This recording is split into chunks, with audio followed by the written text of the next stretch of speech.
हमारा गांव जमीन मकान न उजाड़ा जाए, गांव सुरक्षित छोड़ा जाए। सरकार जो है कारपोरेट घरानों को देने के लिए ज़मीनें जो है किसानों से मजदूरों से छीन करके उन्हें पौने दाम पर उनको दे रही है। या तो हमारा जान ले ले या नहीं तो हम अपनी ज़मीन मकान नहीं देंगे। अगर वो ईमानदार होते, किसानों और मजदूरों के साथ ईमानदारी बरतते तो किसानों के बीच में वो आते और बड़े आराम के साथ अपनी बात कहते। उन्होंने ये कहा था कि आजमगढ़ के लोग मनबड़ हैं, इनके घुटने पंचर कर दो, इनको जेल भीतर भेजो या ऊपर भेजो। साथियों नमस्कार, इस समय मेरी मौजूदगी है जनपद आजमगढ़ में और आजमगढ़ में मैं उसी जगह पर फिर से उपस्थित हूँ जहाँ पर आप लोगों ने देखा होगा कि यहीं पर धरना हो रहा है। और आज लगभग 513 दिन से लगातार ये लोग धरने पर बैठे हैं। ये धरने पर बैठे हैं उसी मंदुरी एयरपोर्ट के विस्तारीकरण के विरोध में। लेकिन आज जो है यहाँ पर प्रधानमंत्री नरेंद्र मोदी जी आ रहे हैं और यहाँ पर उसी एयरपोर्ट का उद्घाटन करने वाले हैं। और लेकिन यहाँ पर आज भी ये लोग धरने पर बैठे हुए हैं। हाँ सर, थोड़ा सा परिचय बता दीजिए अपना। मेरा नाम प्रेम नारायण है जी। मैं यहीं का स्थानीय हसनपुर का निवासी हूँ जी। ये 513 दिन हो गए आप लोग धरने पर ही बैठे हैं, अभी तक कुछ हुआ नहीं उसमें बात? देखिए, इसमें धरना हम लोग का तो 513 दिन से चल ही रहा है। प्रशासन से हमारी 6 चक्र की वार्ता हुई। अच्छा। लेकिन वार्ता बेनतीजा रही। उसमें डीएम साहब ने जो है मौखिक आश्वासन दिया कि ठीक है, विस्तारीकरण नहीं किया जाएगा, आपका गांव नहीं उजाड़ा जाएगा। हमारी मांग यही थी कि भाई हमारा गांव जमीन मकान न उजाड़ा जाए, गांव सुरक्षित छोड़ा जाए। आप जो एयरपोर्ट बना है उस पर जहाज उड़ाइए, हम विकास विरोधी तो हैं नहीं। लेकिन अब सरकार उस तरफ से छोड़ करके इधर लछहरा नहर तक ले जा रही है। इतनी सघन आबादी, 8-10 गांव की जनता, 50,000 आबादी यहाँ प्रभावित हो रही है। तो बताइए, इतने लोगों को बेघर करके ये कौन सा विकास है?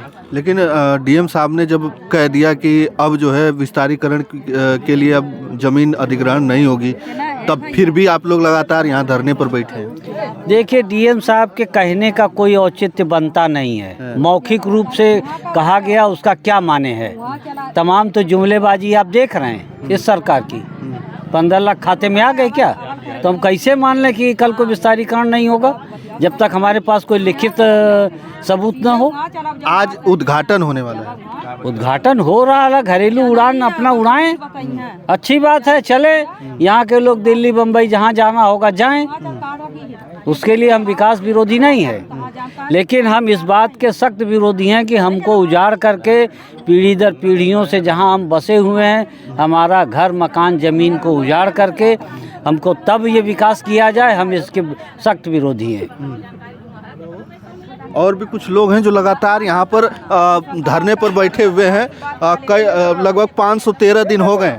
चाचा जी, ये बताइए कि अब जो है अखिल भारतीय किसान सभा से आप हैं, यहाँ पर लगातार धरने पर बैठ रहे हैं, कुछ फर्क पड़ रहा है? सरकार सुन रही है? ऐसा है, हमारे इस धरने का ही प्रभाव है कि अब तक इस गांव की ज़मीनें बची हैं। और यह मामला पूरे देश का मामला है कि सरकार जो है कारपोरेट घरानों को देने के लिए ज़मीनें जो है किसानों से मजदूरों से छीन करके उन्हें पौने दाम पर उनको दे रही है।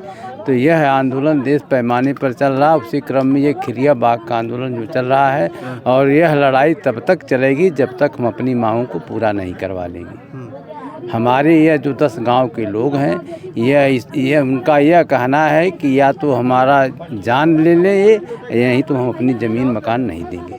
2 में से एक फैसला करना होगा। सरकार कहती है कि जो ये सरकार है वो किसानों की है, गरीबों की है, मजलूमों की है। फिर भी आज यहीं बगल में एयरपोर्ट का उद्घाटन करने के लिए जो प्रधानमंत्री हैं नरेंद्र मोदी जी, वो आ रहे हैं और एक तरफ जो है ये किसान यहाँ पर बैठे हैं धरने पर। देखिए, सरकार का जो कहना कथनी करने में एकदम उल्टा मामला उसका है। आज जो यह मोदी का प्रोग्राम हो रहा है, इसमें अरबों रुपया खर्च हो रहा है और ये पैसा जनता का पैसा है, जनता की टैक्स का पैसा है। वह पानी की तरह से बहाया जा रहा है। उतने में तो कम से कम लाखों लोगों के, गरीबों का मकान बन जाता जो है। तो कथनी और करनी में उनके भेद है। सरकार मुख्य रूप से कारपोरेट घरानों की पूंजीपतियों के पक्ष में काम कर रही है। अभी मामला देखिए, आप लोग जब देख रहे हैं, बात कर रहे हैं सरकार की, तो अभी इलेक्टोरल बॉन्ड का मामला इनका 16,000 करोड़ का मामला आया है। SBI से सुप्रीम कोर्ट ने मांगा कि 6 मार्च तक वो अपनी रिपोर्ट दे दें, तो यह भाग रहे हैं। इनकी कलई खुल चुकी है, लेकिन यह है कि केवल मीडिया के बल पर, जो गोदी मीडिया इनको जिंदा कर रखा, अभी गोदी मीडिया हाथ खींच ले तो इनकी हाथ जो है सब हैकड़ी निकल जाएगी। अच्छा, आप बताइए, आप तो लगातार धरने में रहे हैं, क्या लगता है कि सुनवाई होगी? क्योंकि 513 दिन हो गया, लगभग 2 साल होने वाले हैं। क्या लग रहा है? अभी एक तरफ आप लोग धरने पर बैठे हैं, एक तरफ मोदी जी आ रहे हैं जो है एयरपोर्ट का उद्घाटन करने के लिए यहाँ पर, और बताया भी जा रहा है कि कई एकड़ में किसानों की जो गेहूं की फसलें भी काट दी गई। देखिए, कहने के लिए तो प्रशासन के आला अधिकारी यानी DM SDM ने भी इस बात को कह दिया है कि अब विस्तारीकरण नहीं होगा, आप लोग धरना खत्म करिए। हम लोगों ने उनसे यही कहा है कि देखिए, दूध की जली बिल्ली छाछ भी फूंक कर पीती है।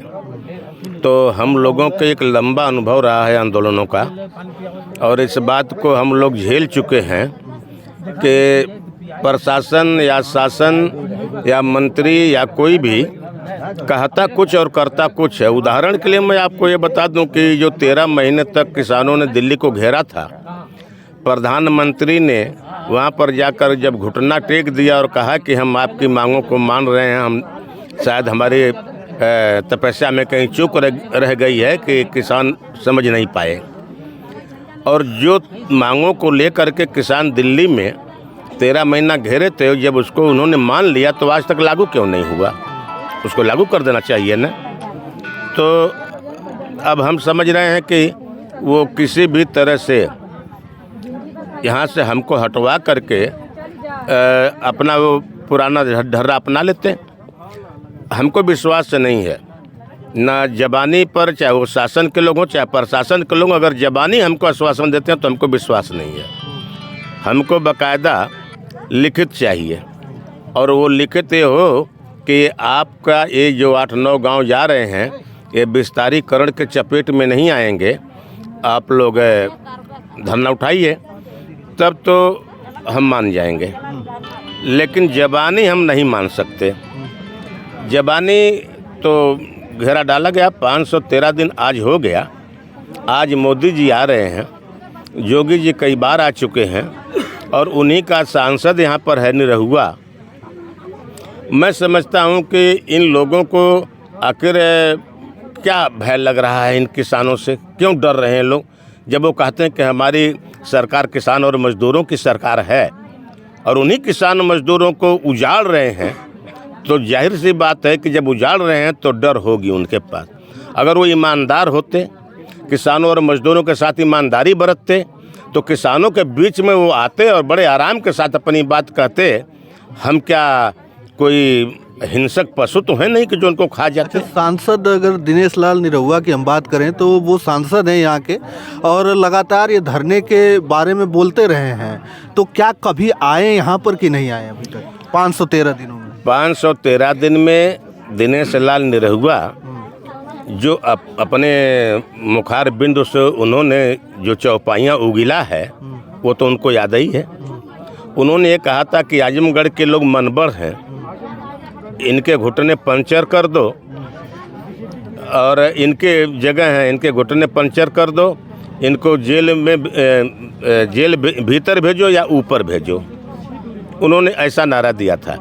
उन्होंने ये भी कहा था कि आजमगढ़ के लोग मूर्ख हैं, पागल हैं। अगर आजमगढ़ के लोग मूर्ख और पागल ना होते तो तुम्हारे जैसे आदमी को MP क्यों बना देते? तो जाहिर सी बात है कि कहीं ना कहीं उसके उस कथन में दम है कि आजमगढ़ के लोग पागल हैं।